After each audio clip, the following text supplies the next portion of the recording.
فرخنده ملکزاده هغه نجلۍ ده چې له نن څخه یو کال وړاندې د کابل په زړه کې د یو شمېر قهرېدلو کسانو لخوا ووژل شوه او جسد یې وسوځول شو.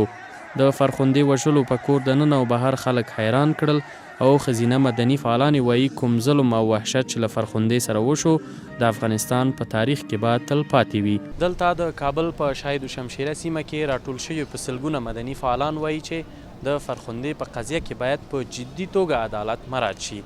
فرخنده ملکزاده تیر کال د هود د میاشتې په 28مه نیټه دقیقاً په همدغه ځای کې د ځینو قهرېدلو کسانو لخوا په دې پلمه چې ګواکې د قرآن کریم نسخې ته یې اور اچولی دی ووژل شوه.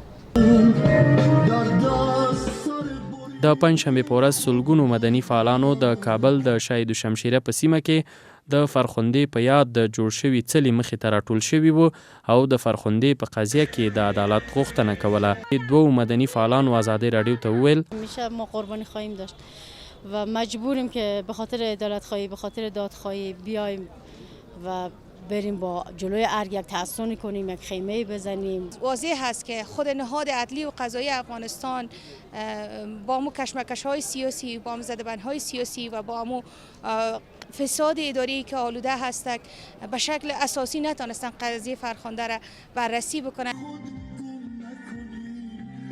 د شاهد شمشیره او د فرخندې له واټه د تیریدو پر مهال ښایي هر چاته د فرخندې خاطرې او یاد تازه شي. په وروستیو کې له شاوخوا یو کال وروسته د فرخندې قضیه د اړوندو ارګانونو لخوا وروستی شوه، خو مدني فعالان انتقاد کوي چې په دغه قضیه کې عدالت نه دی مراعات شوی. مدني فعالانو د پنجشنبې په ورځ د کابل په شاهد شمشیره سیمه کې چیرته چې فرخنده وژل شوې او د شهنینو په سیمه کې د وژلو لومړی تلین ولمانځه.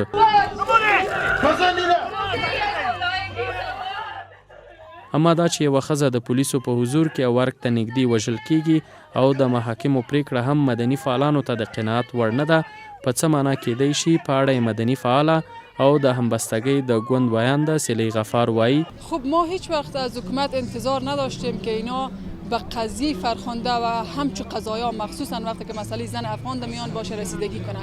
به میال میبینیم وقتی که حکم نهایی اعلان میشه و اشرف غنی که باز خواب خرگوشی رفته بعدا دستور بررسی مجدد قضیه رو میده، بنان ثابت میسازه که اینا فقط ده حرف و شعار از حقوق زن گپ میزنن.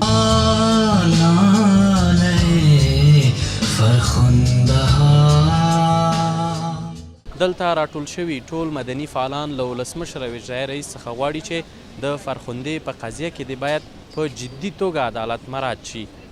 دوی همداراز سپارښتنه کوي که چیرته ولسمشر او اجرایي رئیس د دوی غوښتنو ته غوږ کېنږدي دوی به همدا ډول خپلو اعتراضونو ته دوام ورکړي. محمد حدیث پردیس، آزادي راډیو، کابل.